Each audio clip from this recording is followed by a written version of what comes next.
Hey, and welcome back to another video in my eBay parts repair playlist where I go on eBay and purchase broken electronic items. I also go on Mercari and OfferUp sometimes. I purchase broken electronic items and try and fix them on camera. What we have today is this. It's a BlackBerry Leap from 2015, I believe. So we're gonna try and fix this. As you saw earlier, I got it for quite cheap. It was like $7 or something. I can't remember. It was quite an expensive phone at its time, and it's my first BlackBerry that I'm featuring on this channel. So I've never had a BlackBerry on this channel before. No power, no charge. There's apparently the phone is dead, so we'll have to take it apart and see what's up. I bought this from my usual seller. I bought a lot of phones actually. They all came today. Some from that seller, some from a different seller. We shall see what's wrong with this phone. Let me just get rid of this sticker so we can see the phone properly.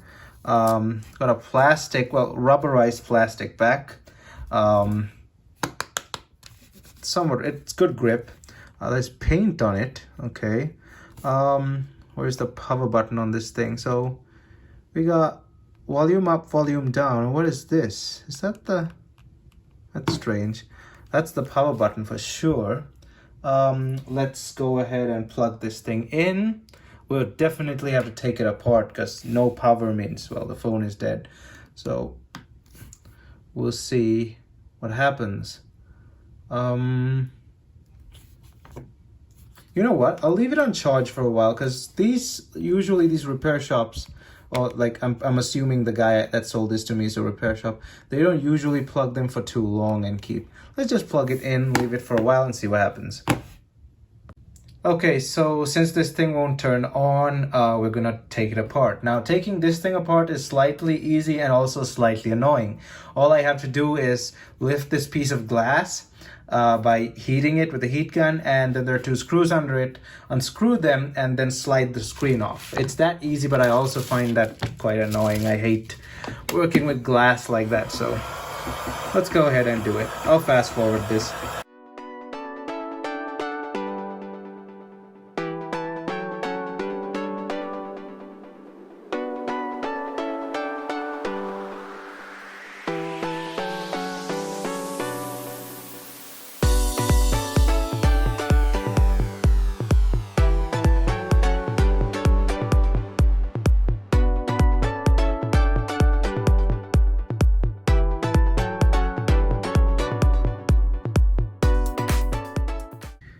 So this phone has never been opened before. You saw that white thing on top of that screw. That's the warranty seal. Let me get this out of the way so don't get hurt. I need to get a new staple too. That thing is not sharp as it used to be. So now I think you slide the screen down. Was it up? Yeah, you slide the screen up and you lift it off like that.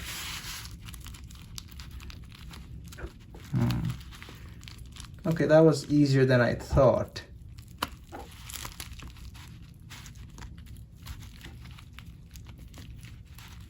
There's obviously going to be cables and stuff under here. We got to be careful.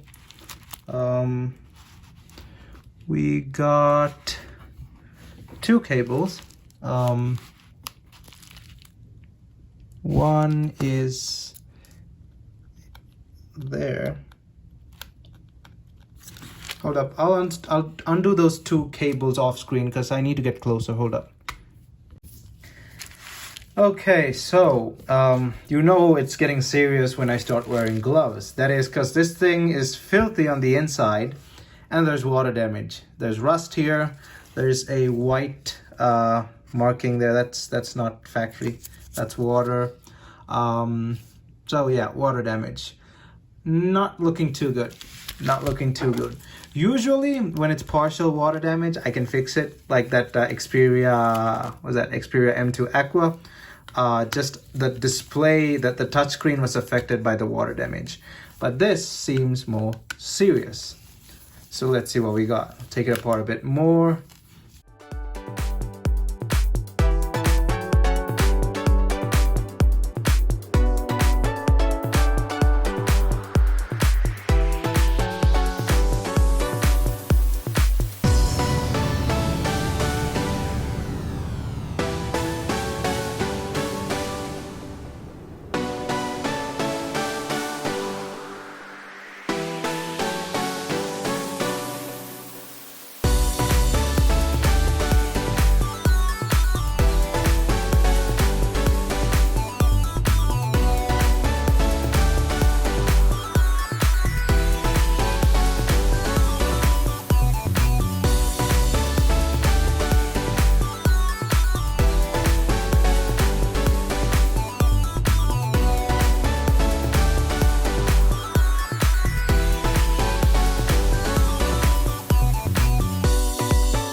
Okay, battery, yeah, definitely water damage.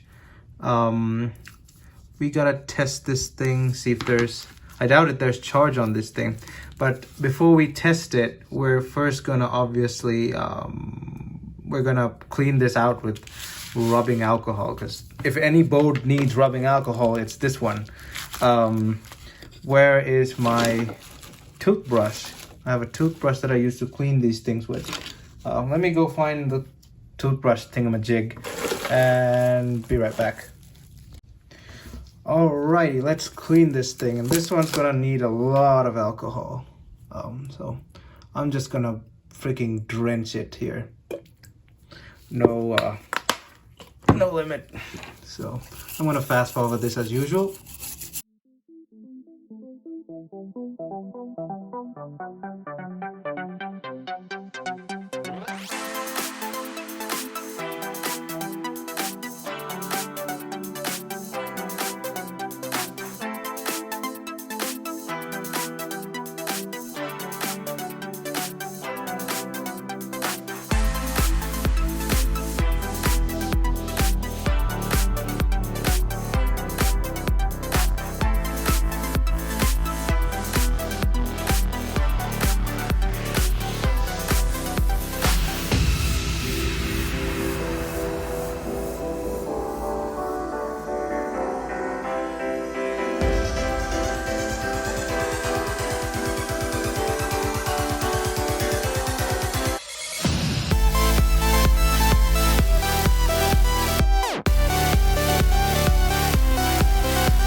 Okay, so that's clean. Now I'm just gonna heat it up. Be right back. Let me sort this out. Okay, so I'm just gonna heat the board. This thing has a Qualcomm Snapdragon S4. These two are Samsung. This one's the memory for sure. This one is definitely some form of network or signal processor. Probably all-in-one Bluetooth, Wi-Fi, and telecom signal processor. So I'm assuming the processor is either one of these, though I can't access them because they're soldered shut. Because there's nothing on this side.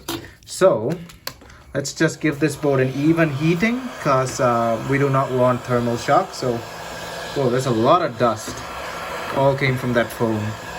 All right, let me fast forward this as usual.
Okay, so what I'm going to do now is put it back together, and we'll turn it on and see if it works after I've done putting it back together.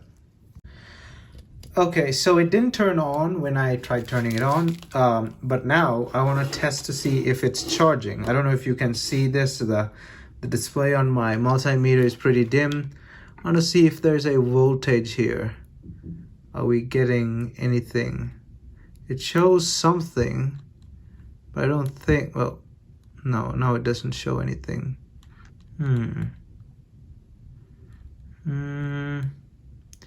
Yeah, so we're not getting anything to the battery. there is 0 on the multimeter. Let's check if the battery has something on it. Nah, the battery is flat too. Battery is flat, and the charging port here is also flat, the charging pad. Okay, so I have to closer look at the board and I'll let you know what I find. So when I was checking the voltage on the port with the cable plugged in, I'm not getting anything either. So that means there's nothing coming out of the port as well. The port's damaged, so I have to take a look at the micro USB port. Let me take a closer look at that. Okay, so I cleaned out the micro USB port with the alcohol and a Q-tip, and I scraped at the contacts with the tweezers here, the sharp tweezers, and now we're getting something. We're getting, so I remember 4.8 volts or something like that. Where is it? Yeah. So we're getting, where'd it go? Yeah, we're getting something. Last time I checked, it was 4.8 volts. Where is that? There we go. There we go. So 4.9 volts, 4.8, 4.9 volts on the micro USB port. And when I tested at the charging port, we're getting 1.1 volts. If I test it with the other 2 pins, we're getting, wait, where'd it go? So yeah, at one place we're getting 0.5, 0.4. At one place we're getting 1.6. So 1.6 on the 2 center rails. So we're getting charged. So I'm going to let this thing charge, and let me take that out, then plug this in, and then plug it back in again. I'm going to let it charge for a while, and we'll see what we get. Yes, we have charge. There we go. You saw the BlackBerry logo just a second ago. Lights blinking, showing the battery's dead. Nice. Let's not get too ahead of ourselves. There could be some more problems with this phone, considering this thing has been in water. But we'll let it charge for a while, and we'll see what happens. So I think it's boot looping now, but we shall see. So after charging for a while, I think it's booting now. There's this loading screen like thing. We shall give it a bit longer and see what happens. Verifying and securing device. What's all that about? But either way, it's working. I fixed it, because none of this came before. The phone was completely dead. So let's give it its time and see what happens. So eventually the phone did turn on, and as you can see, it works just fine. So this is a 100% success. I fixed this phone. I'm gonna put the rest of it back together again later, because the camera module and stuff, I don't remember putting them back. The screws and stuff, I'm gonna put them back later. But as you can see, the phone works fine. It's just on low power mode. The battery is really weak. It's having trouble taking charge. The port is also a bit weird, needs a bit more cleaning, but apart from that, it works. It works perfectly fine. The touch works, everything works. The LCD isn't screwed up. So I basically say this is a 100% success. Thumbs up for that. Leave a like down below. Also hit that subscribe button if you already haven't. And if you like this content, I gotta blank this out. The previous owners, all his details are here, all his emails and his phone numbers and stuff. I gotta blank that out. Let me go back. Okay, here we are. We're back here. So there's no password on this, so I can easily reset it. Previous owner has not put a password for some reason. Anyway, that was it. I fixed this BlackBerry Leap, and now I'll go ahead and put this together once it's done charging in a couple of hours. And stay tuned for a follow-up video using the BlackBerry Leap in 2021. But until then, thumbs up, and I'll see you guys in my next video.